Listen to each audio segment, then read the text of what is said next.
II was fought on epic battlefields in amazing, diverse locations all around the world. It's hard not to get excited when you consider the incredible battles that are featured in Call of Duty Vanguard.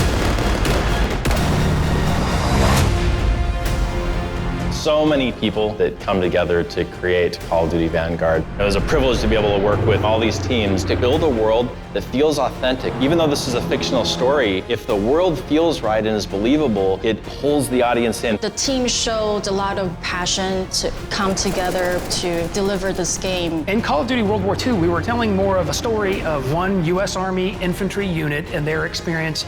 With Vanguard, we're telling something entirely different. There's people that often seem to be forgotten when it comes to World War II. Some of the most dynamic stories are the stories of those people who are in the shadows, who've been shunted to the side by history. You play in different places, you experience different things, and it feels substantially different because of the visual styles we've been inspired by. There were so many amazing battles all across the world, often tide-turning battles, moments like Midway in the Pacific, North Africa, and Stalingrad. There is so much more of World War II that still needs to be told.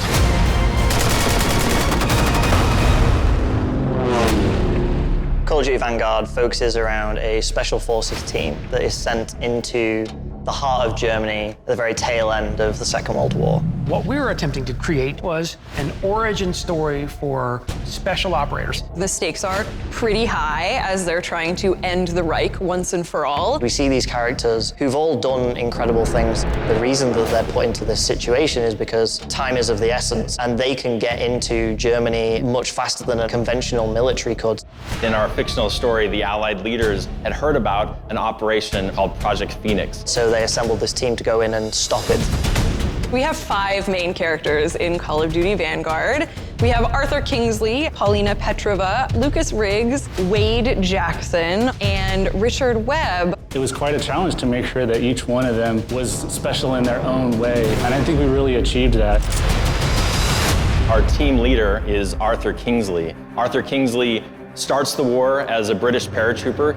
We based him on Sidney Cornell, who was Afro-British, and he served in the British 6th Airborne Division. His journey is really all about becoming a leader during the events of Operation Tonga. He is, I think, one of the most creative and complex characters that I certainly have ever encountered in games. To see a character like Arthur Kingsley exist, particularly in a Call of Duty franchise, it just blows my mind.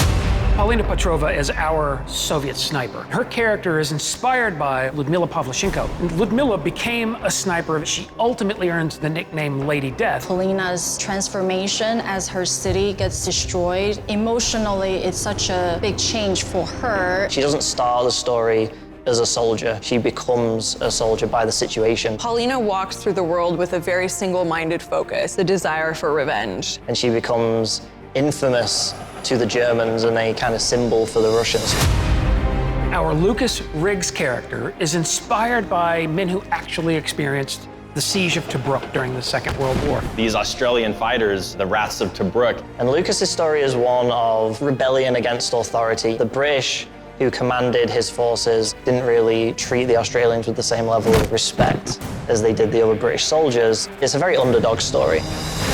Wade Jackson is our American character. He's inspired by this actual hero of the Battle of Midway that I know, named Vernon Mykiel. We hear about Vernon, who fought in Midway and was attributed with sinking 2 of the Japanese aircraft carriers. Wade wants to be a hero to everyone at home, and really his story is about him learning to accept that he has to get help from other people and that he's more impactful if he works as part of a team.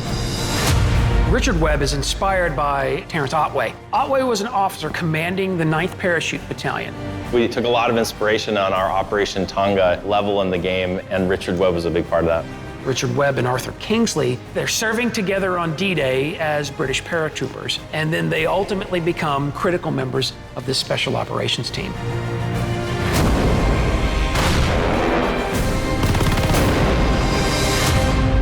Through artistic lens, we want to create the war-torn world in a poetic way. We want you to feel a sense of grandeur. Something that's common among all these teams is trying to bring this world to life.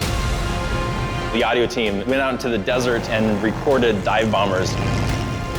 We landed the plane and climbed in the cockpit and did all the Foley recording. Our lighting team did the same thing. There were these wildfires in California. Our senior lighter decided to take his equipment and just go out and capture the sky. I immediately thought about we can use this for Stalingrad summer level.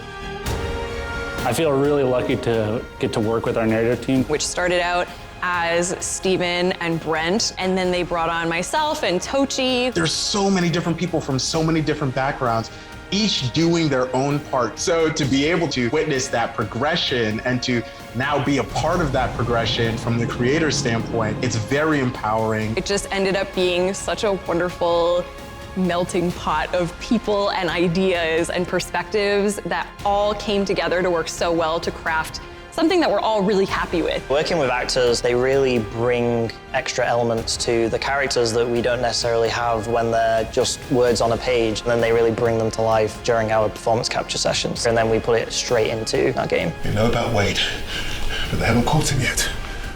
You told him he was killed, didn't you? Call of Duty Vanguard was an interesting project in that for most of the project, we were away from each other. We're all doing this in our living rooms. We were able to foster an environment that is strong in creativity. It was really amazing to see, and I'm so incredibly proud of the story that we've told together.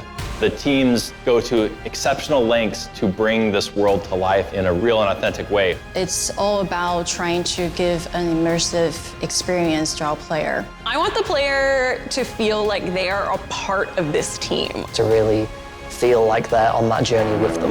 November 5th is right around the corner, and I'm so excited for our fans and new players to Call of Duty to be able to experience World War II in a way they've never experienced it before.